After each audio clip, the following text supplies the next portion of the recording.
Chapter 2 of The Outsiders. Dally was waiting for Johnny and me under the streetlight at the corner of Pickett and Sutton, and since we got there early, we had time to go over the drugstore and the shopping center and goof around. We bought Cokes and blew straws at the waitress and walked around eyeing things that were lying out in the open until the manager got wise to us and suggested we leave. He was too late, though. Dally walked out with 2 packages of coals under his jacket. Then we went across the street and down Sutton a little way to the Dingo. There are a lot of drive-ins in town. The Socias go to the Way Out and to Rusty's, and the Greasers go to the Dingo and to Jay's. The Dingo's a pretty rough hangout. There's always a fight going on there, and once a girl got shot. We walked around talking to all the Greasers and hoods we knew, leaning in car windows or hopping into the back seats, and getting in on who was running away and who was in jail, and who was going with who, and who could whip who, and who stole what and when and why. We knew about everybody there. There was a pretty good fight while we were there between a big 23-year-old greaser and a Mexican hitchhiker. We left when the switchblades came out because the cops would be coming soon, and nobody in his right mind wants to be around when the fuzz show. We crossed Sutton and cut around behind Spencer's Special, the discount house, and chased 2 junior high kids across the field for a few minutes. By then it was dark enough to sneak in over the back fence of the nightly double drive-in movie. It was the biggest in town and showed 2 movies every night, and on weekends 4. You could say you were going to the nightly double and have time to go all over town.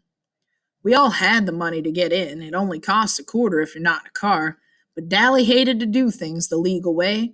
He liked to show us that he didn't care whether there was a law or not. He went around trying to break laws. We went to the row of seats in the front of the concession stand to sit down. Nobody else was there except 2 girls who were sitting down front.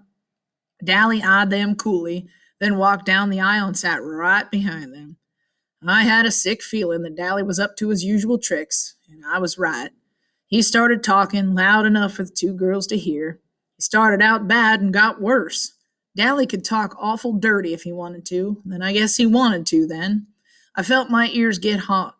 2-Bit or Steve or even Soda would have gone right along with him just to see if they could embarrass the girls, but that kind of kicks just doesn't appeal to me.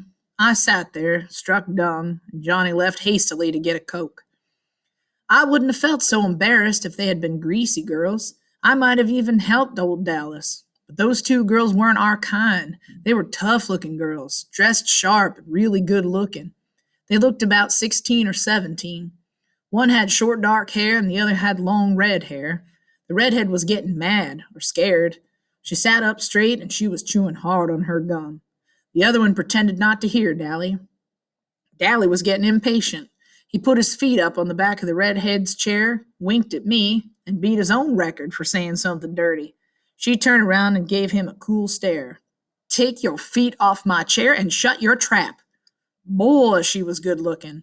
I'd seen her before. She was a cheerleader at our school. I'd always thought she was stuck up.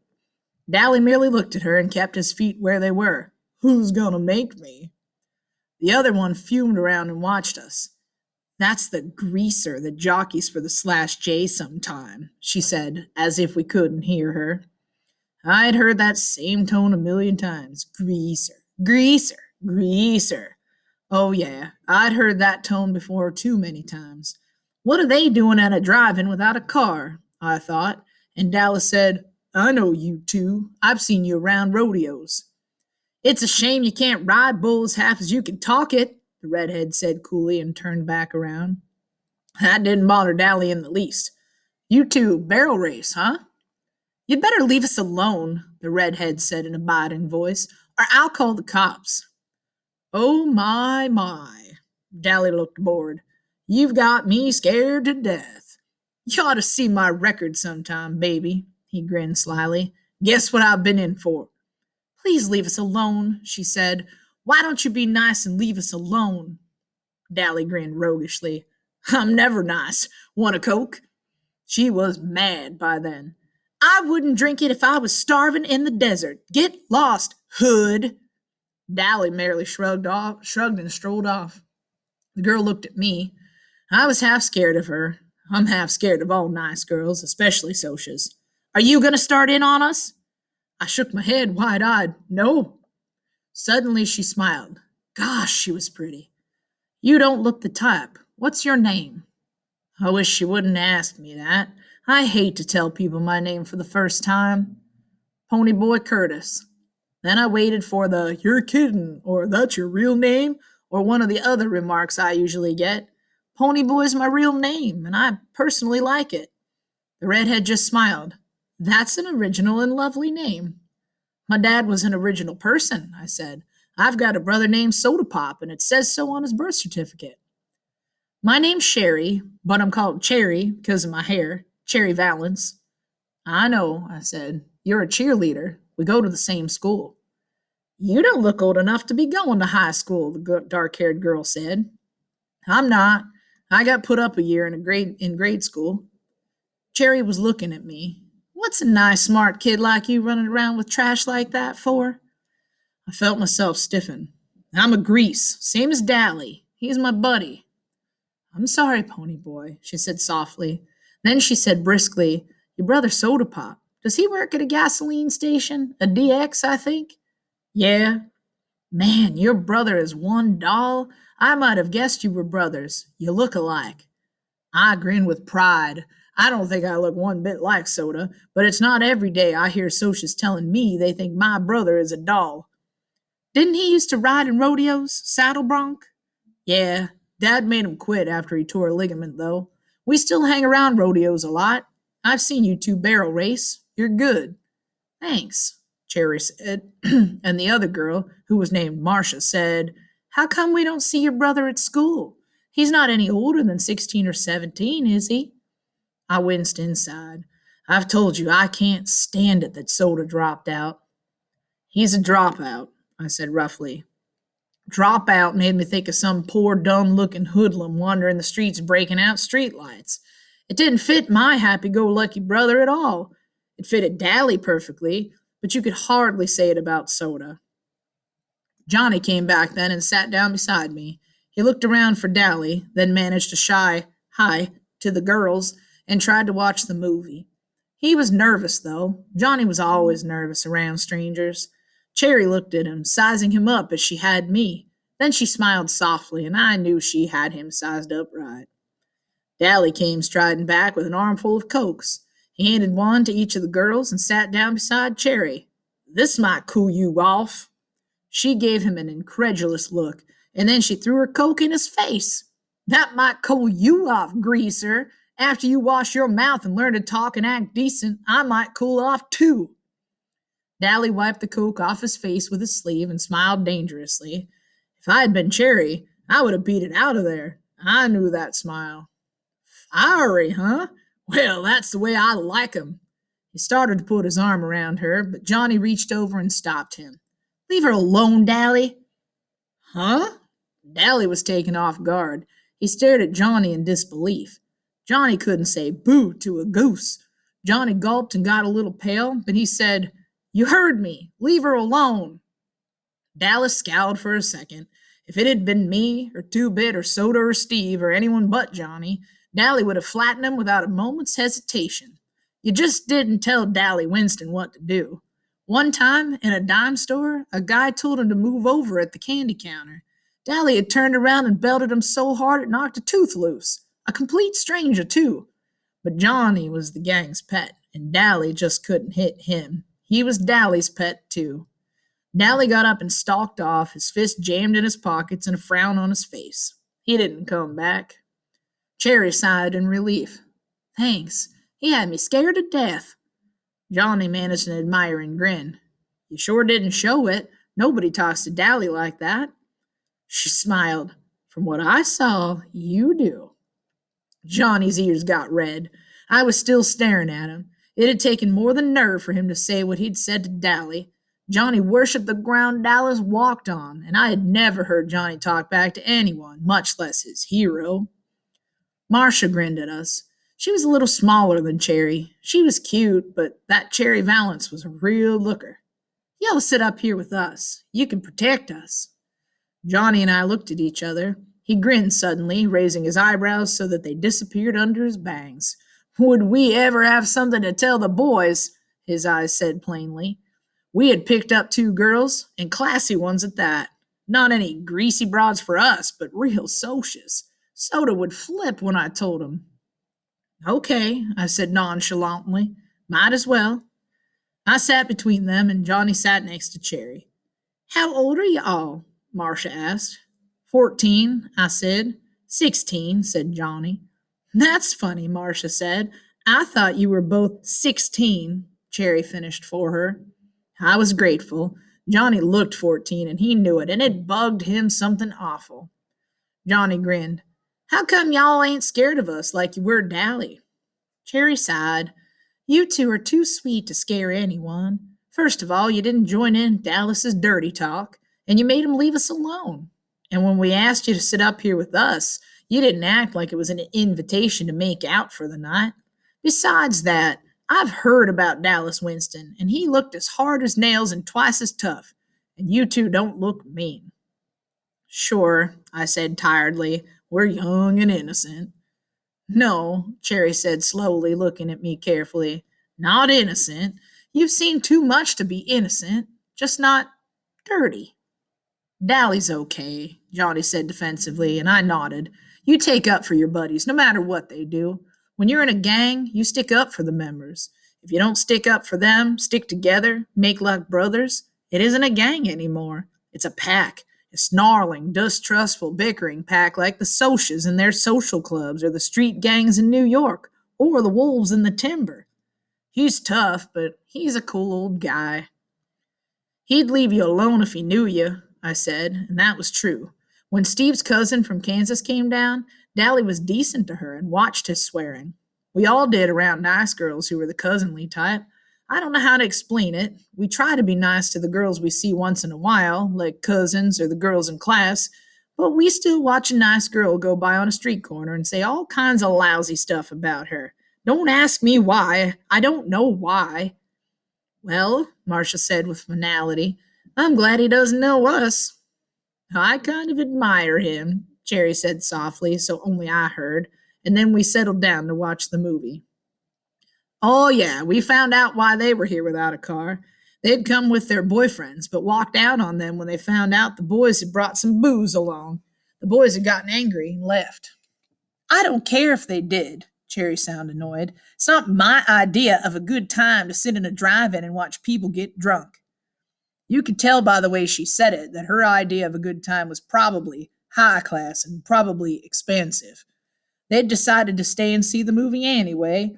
It was one of those beach party movies with no plot and no acting, but a lot of girls in bikinis and some swinging songs, so it was all right. We were all four sitting there in silence when suddenly a strong hand came down on Johnny's shoulder and another on mine, and a deep voice said, Okay, greasers, you've had it. I almost jumped out of my skin. It was like having someone leap out from behind a door and yell boo at you. I looked fearfully over my shoulder. There was Two-Bit, grinning like a chessy cat. Glory, Two-Bit, scare us to death. He was good at voice imitations and had sounded for all the world like a snarling Soch. Then I looked at Johnny. His eyes were shut, and he was white as a ghost. His breath was coming in smothered gasps. Two-Bit knew better than to scare Johnny like that. I guess he'd forgotten. He's kind of scatterbrained. Johnny opened his eyes and said weakly, Hey, Two-Bit. Two-Bit messed up his hair. Sorry, kid, he said. I forgot. He climbed over the chair and plopped down beside Marcia. Who's this? Your great-aunts? Great-grandmother's twice removed, Cherry said smoothly. I couldn't tell if Two-Bit was drunk or not. It's kind of hard to tell with him. He acts boozed up sometimes, even when he's sober. He cocked one eyebrow up and the other down, which he always does when something puzzles him or bothers him, or when he feels like saying something smart. Shoot, you're 9 to 6 if you're a day. I'm a night, Marcia said brightly. Two-Bit stared at her admiringly. Brother, you're a sharp one. Where'd you two ever get picked up by a couple of greasy hoods like Pony and Johnny? We really picked them up, Marcia said. We're really Arabian slave traders, and we're thinking about Shanghaiing them. They're worth 10 camels apiece at least. 5, Two-Bit disagreed. They don't talk Arabian, I don't think. Say something in Arabian, Johnny Cake. Aw, cut it out, Johnny broke in. Dally was bothering them, and then when he left, they wanted us to sit with him to protect them. Against wisecracking greasers like you, probably. Two-Bit grinned, because Johnny didn't usually get sassy like that. We thought we were doing good if we could get him to talk at all. Incidentally, we don't mind being called Greaser by another greaser. It's kind of playful then. Hey, where is old Dally anyways? He went hunting some action, booze or dames or a fight. I hope he don't get jailed again. He just got out. He'll probably find the fight, Two Bit stated cheerfully. That's why I came over. Mr. Timothy Shepard and Company are looking for whoever so kindly slashed their car's tires, and since Mr. Curly Shepard spotted Dallas doing it, well, does Dallas have a blade? Not that I know of, I said. I think he's got a piece of pipe, but he busted his blade this morning. Good. Tim will fight fair if Dally don't pull a blade on him. Dally shouldn't have any trouble. Cherry and Marcia were staring at us. You don't believe in playing rough or anything, do you? A fair fight isn't rough, Two Bit said. Blades are rough. So are chains and heaters and pool sticks and rumbles. Skin fighting isn't rough. It blows off steam better than anything. There's nothing wrong with throwing a few punches. Socias are rough. They gang up on one or two, or they rumble each other with their social clubs. Us greasers usually stick together, but when we do fight among ourselves, it's a fair fight between two.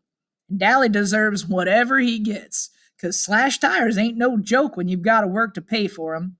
He got spotted too, and that was his fault. Our one rule besides stick together is don't get caught. He might get beat up, he might not. Either way, there's not going to be any blood feud between our outfit and Shepard's. If we needed them tomorrow, they'd show.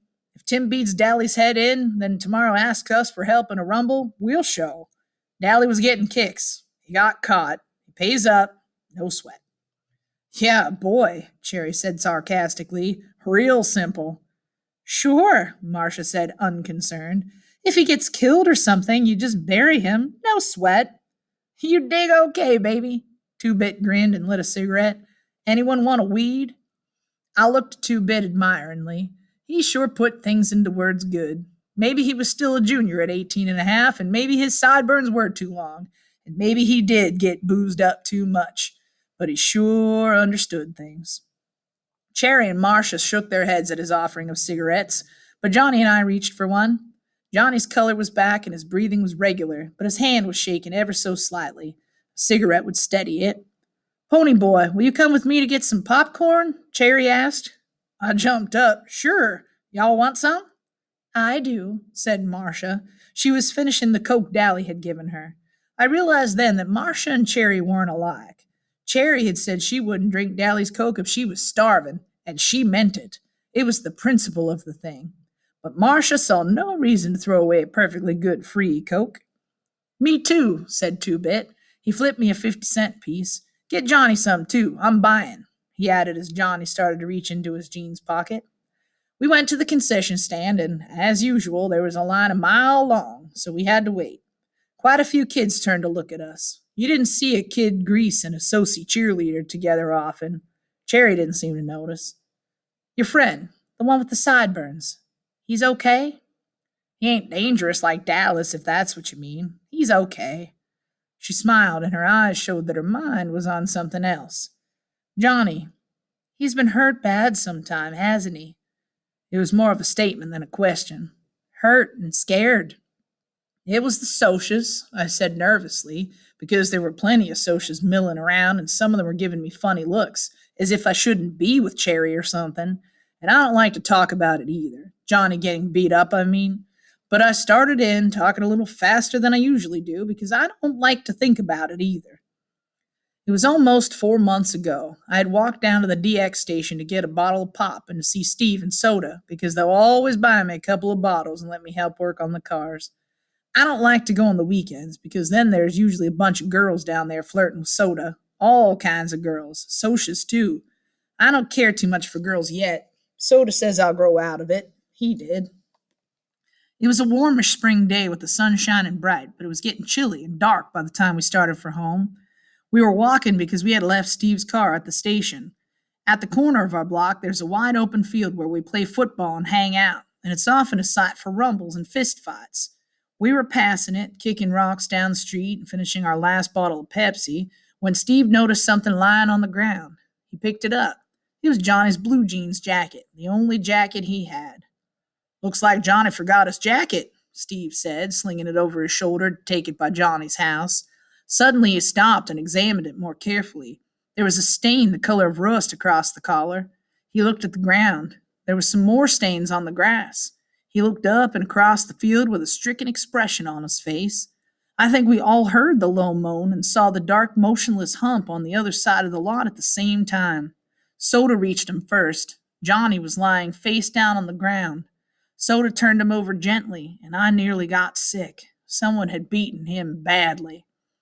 We were used to seeing Johnny banged up. His father clobbered him around a lot, and although it made us madder than heck, we couldn't do anything about it. But those beatings had been nothing like this.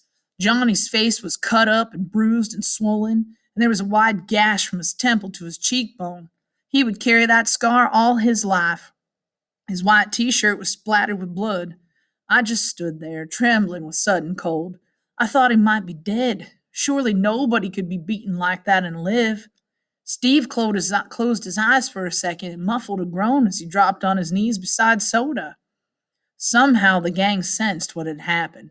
Two-Bit was suddenly there beside me, and for once his comical grin was gone and his dancing gray eyes were stormy. Derry had seen us from our porch and ran toward us, suddenly skidding to a halt. Dally was there too, swearing under his breath and turning away with a sick expression on his face. I wondered about it vaguely. Dally had seen people killed on the streets of New York's west side. Why did he look sick now? Johnny. Soda lifted him up and held him against his shoulder. He gave the limp body a light shake. Hey, Johnny Cake.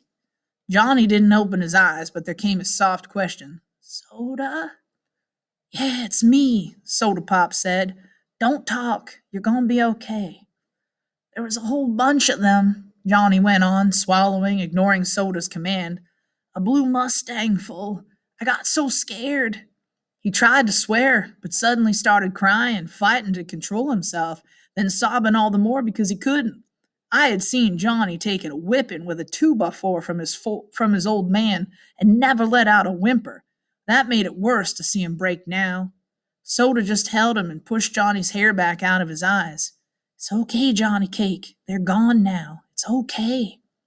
Finally, between sobs, Johnny managed to gasp out his story. He had been hunting our football to practice a few kicks when a blue Mustang had pulled up beside the lot. There were 4 Socs in it. They had caught him, and one of them had a lot of rings on his hand. That's what had cut Johnny up so badly. It wasn't just that they had beaten him half to death. He could take that. They had scared him. They had threatened him with everything under the sun. Johnny was high-strung anyway, a nervous wreck from getting belted every time he turned around and from hearing his parents fight all the time. Living in those conditions might have turned someone else rebellious and bitter. It was killing Johnny. He had never been a coward. He was a good man in a rumble. He stuck up for the gang and kept his mouth shut good around cops. But after the night of the beating, Johnny was jumpier than ever. I didn't think he'd ever get over it. Johnny never walked by himself after that. And Johnny, who was the most law-abiding of us, now carried in his back pocket a 6-inch switchblade. He'd use it, too, if he ever got jumped again. They had scared him that much. He would kill the next person who jumped him. Nobody was ever going to beat him like that again, not over his dead body. I had nearly forgotten that Cherry was listening to me. But when I came back to reality and looked at her, I was startled to find her as white as a sheet. All Socs aren't like that, she said. You have to believe me, Pony Boy. Not all of us are like that. Sure, I said. That's like saying all you greasers are like Dallas Winston. I'll bet he's jumped a few people. I digested that. It was true. Dally had jumped people. He told us stories about the muggings in New York that made the hair on the back of my neck stand up. But not all of us were that bad. Cherry no longer looked sick, only sad. I'll bet you think the Socs have it made. The rich kids, the West Side Socs. I'll tell you something, Pony Boy, and it may come as a surprise. We have troubles you've never even heard of. You want to know something? She looked me straight in the eye. Things are rough all over. Now, I believe you, I said. We'd better get back out there with the popcorn or Two-Bit'll think I ran off with his money. We went back and watched the movie through again. Marcia and Two-Bit were hitting it off fine. Both had the same scatterbrained sense of humor, but Cherry and Johnny and I just sat there, looking at the movie and not talking. I quit worrying about everything and thought about how nice it was to sit with a girl without having to listen to her swear or beat her off with a club. I knew Johnny liked it too. He didn't talk to girls much. Once, while Dallas was in reform school, Sylvia had started hanging on to Johnny and sweet talking him, and Steve got a hold of her and told her if she tried any of her tricks with Johnny, he'd personally beat the tar out of her. Then he gave Johnny a lecture on girls and how a sneaking little broad like Sylvia would get him into a lot of trouble. As a result, Johnny never spoke to girls much, but whether that was because he was scared of Steve or because he was shy, I couldn't tell. I got the same lecture from Two Bit after we'd picked up a couple of girls downtown one day. I thought it was funny because girls are one subject even Derry thinks I use my head about, and it really had been funny because Two Bit was half crocked when he gave me the lecture, and he told me some stories that about made me want to crawl under the floor or something.